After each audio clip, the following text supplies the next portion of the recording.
rules changed in 1995 so that the networks could own the shows as well as broadcast them.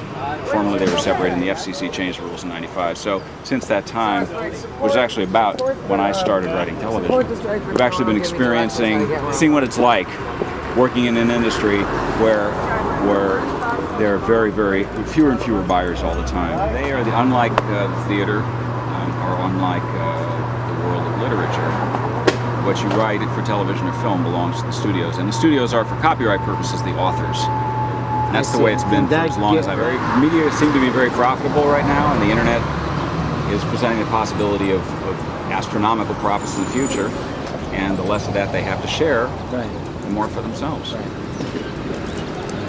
But I know for some of the people I know, frustration with 7 years of the Bush administration, with the feeling that we have no impact, that our lives are not our own.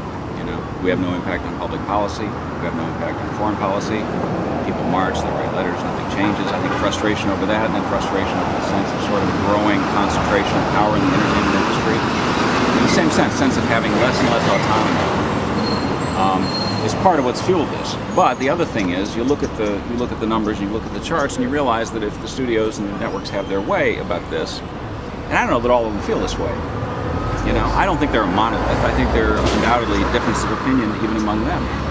But someone somewhere would like to shut off the flow of funds after the work is done. They'd like us to basically be, do piecework. Right. And if you look at that, look forward, you look at an ever-diminishing revenue stream for writers, and by extension actors, and everyone else in Hollywood. It makes you realize it's fight. You better get your feet out on the picket line and do something about it. That's right. And I think other people realize, because a lot of the crafts in Hollywood over the last 10 or 15 years have been badly, badly hurt.